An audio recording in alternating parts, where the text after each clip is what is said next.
మీ business ఏదైనా మీ ఊర్లో promotion చేయాలంటే అది సుమన్ టీవీతోనే సాధ్యం. ఇప్పుడే సంప్రదించండి. Hi viewers, welcome to Suman TV.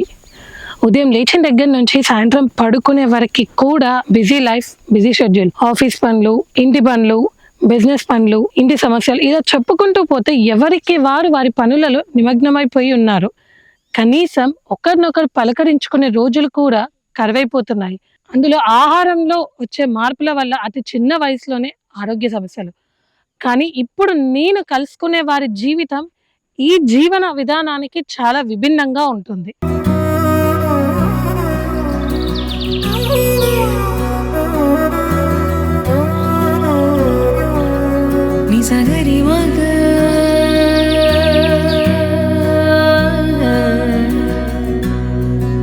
Pollution కి దూరంగా అందమైన ప్రకృతి నడుమ నివసిస్తూ ఉంటారు వీళ్ళు. కొన్ని దశాబ్దాల నుంచి జీవనాధారం కోసమై తెలుగు రాష్ట్రాలలోకి వలస వచ్చిన గుత్తికోయలు.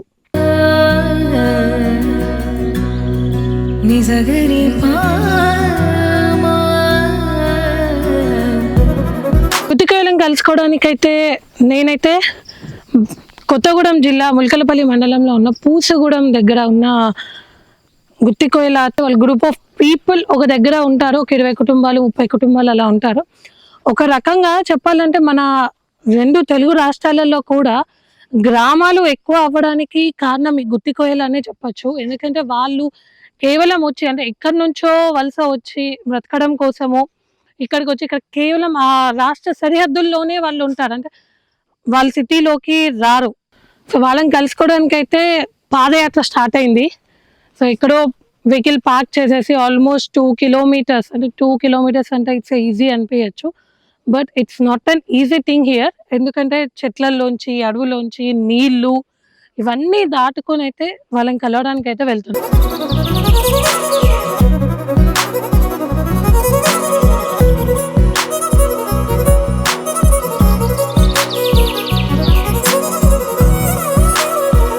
ఒక 2.5-3 కిలోమీటర్స్ బై ఫుట్ ట్రావెల్ చేసి లోపలికి వచ్చాము. ఇక్కడికి వచ్చేసరికి మొత్తం ఒక పల్లెటూరి వాతావరణం ఉంది. సో దగ్గరగా కొన్ని కుటుంబాలు అయితే ఇక్కడ ఉంటున్నాయి. మొత్తం ఆవులు, పెంకుటిల్లులు, చుట్టూ కొండలు, ఎంతో ఒక ప్లజెంట్ ఆహ్లాదకరమైన అంటే మనం డైలీ వినే వెహికల్ సౌండ్, పొల్యూషన్ వీటన్నిటికీ దూరంగా ఉంది.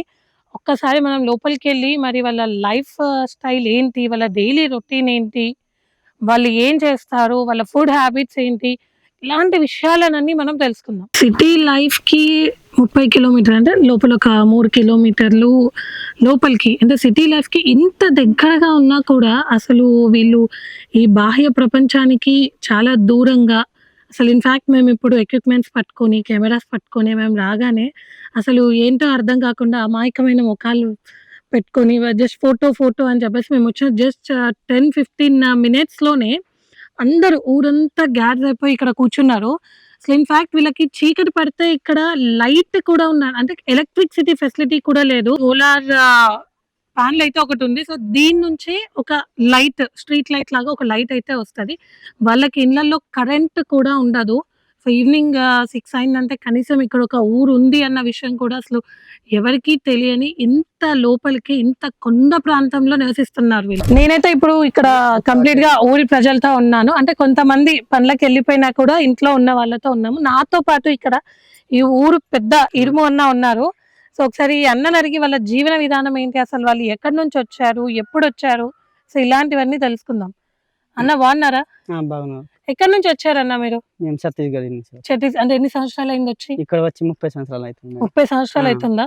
30 సంవత్సరాల నుంచి ఇక్కడే ఉన్నారా? ఇక్కడే ఉన్నాం మేడం. సుమారు ఎన్ని కుటుంబాలు ఉంటాయి ఇక్కడ? 30 కుటుంబాలు ఉంటారా? అంటే మీ జీవన విధానం అంటే లైఫ్ స్టైల్ ఎలా ఉంటుంది? మార్నింగ్ లేచినప్పటి నుంచి నైట్ వరకు ఏం చేస్తారు? ఏం చేయలేము మేడం. మేము ఇక్కడ వచ్చి పోడు కొట్టుకున్నాం. పోడు దించి మేము పత్తి చేను వరి పొలం వేస్తాం, అంతే, ఇంకేం లేదు. పత్తి వరి పొలం వేస్తారు అంతే. మీరు అవే చేస్తారు ఇక్కడ? అంతే. మరి మీ ఊర్లో ఆవులు కనిపిస్తున్నాయి కదా, ఆవులు ఉన్నాయి, మరి ఈ ఆవులు మీరే కొనుక్కున్నారా? మా సొంత మేడం. మీ సొంత? ఇక్కడ 30 కుటుంబాలు ఉన్నాయి కదా, ఈ 30 కుటుంబాల వరకు మీ ఊరు వరకు ఈ ఏరియాకి ఏమైనా పేరు పెట్టుకున్నారా? ఉంది మేడం. సోయం గంగుల్ నగర్. సోయం గంగుల్ నగర్ అంటే అక్కడ 3 కిలోమీటర్ల అవతల సోయం గంగల్ నగర్ అంటే ఎవరైనా చెప్తారా? ఇంత లోపలికి ఉన్నారు కదా! చెప్తారు మేడం, చెప్తారు. చెప్తారు. ఆ! పలానా ఊరు అక్కడ ఉంది అని చెప్పేస్తారు. అంటే ఉదయం నుంచి సాయంత్రం వరకు వ్యవసాయానికి వెళ్తా అన్నారు కదా! మరి సాయంత్రం రాగానే ఎలా కాలక్షేపం చేస్తారు? ఏం లేదు మేడం, మనం నిప్పు కాల్చుకొని అది మనం నిప్పు ఉంటది కదా, దాంతోనే చేయటం. ఇంకా ఏం లేదు, మనకు లేట్ అంటే నిప్పు కాల్చుకొని అందరు కూర్చుంటారా ఇక్కడ? కూర్చుంటాం అంతే, కూర్చొని మాట్లాడుకుంటారు. మాట్లాడుతున్నాం అంతే. అంటే కరెంట్ లేకుండా ఎలా ఉంటున్నారు అలా? ఉండాలి కదా మరి, ఆలోచించి మరి ఏం చేద్దాం, కరెంట్ లేదు, దీపం లేదు. అంటే మరి నైట్ పొలం పని నుంచి వచ్చినాక మళ్ళీ ఫుడ్ వండుకోవాలి కదా, అన్నం కూర వండుకోవాలి కదా, నిప్పుతోనే మేడం, నిప్పుతో వండుకుంటాం. మరి వెళ్తారు ఎట్లా? అందులో ఉప్పు కారాలు వేసుకోవాలి కదా మరి మనం. వేసుకోవాలి కానీ అది నిప్పు మన కట్టలు ఉంటాయి కదా, దాంతో కొద్ది ఇట్లు చేసుకొని మళ్ళా దానికి ఉప్పు కారం అయిందని చూసి దింపుకొని తినాలి అంతే. ఆహా, అంటే ఆ వచ్చే నిప్పు దాంట్లో నుంచి అందులోకెళ్ళే అదే వెళ్తురు, అదే పోయి అదే వెళ్తాం. అంటే ఇంత దూరంగా ఉంటున్నారు కదా, అసలు ఇక్కడ పిల్లలు అంటే మేము వచ్చిన దారి కూడా మొత్తం ఒక చెట్ల మధ్యలో అడవి ఇట్లా ఉంది.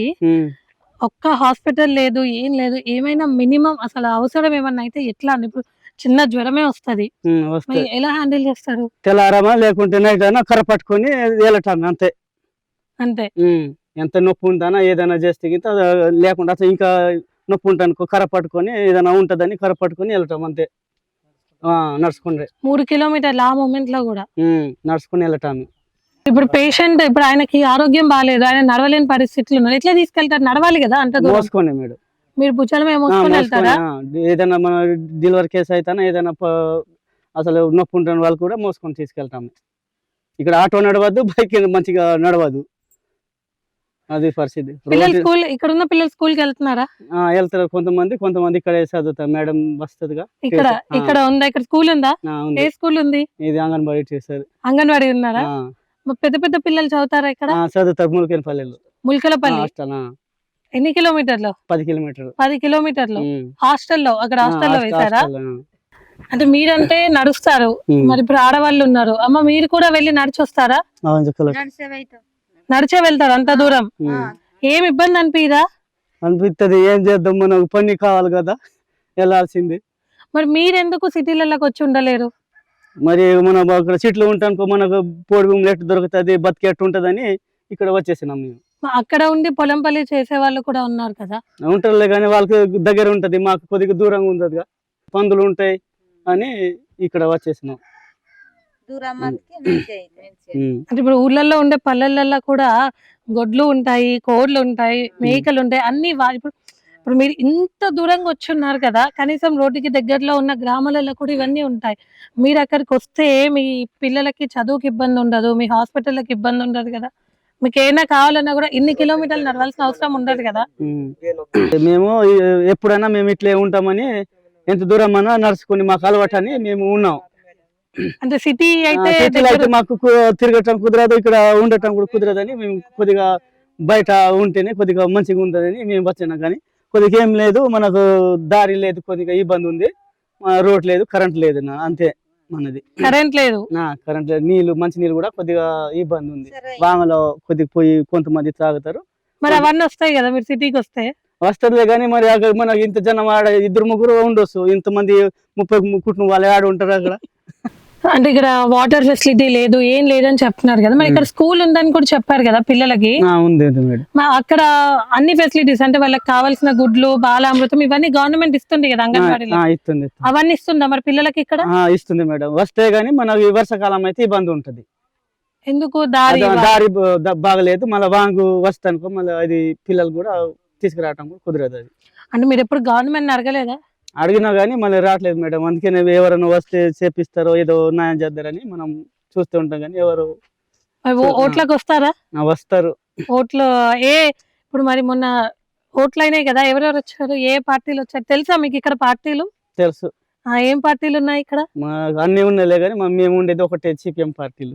కొద్దిగా భూములు ఏదైనా చేస్తే కొద్దిగా ఆట కాపాడుతుందని మేము ఉన్నాం. మరి ఇప్పుడు కొత్తగూడానికి ఎమ్మెల్యే ఏ పార్టీ?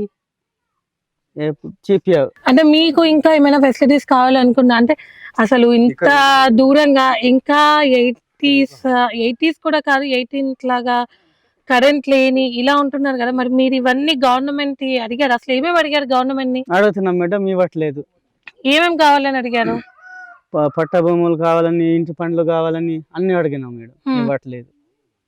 ఇవ్వట్లేదు. ఆ.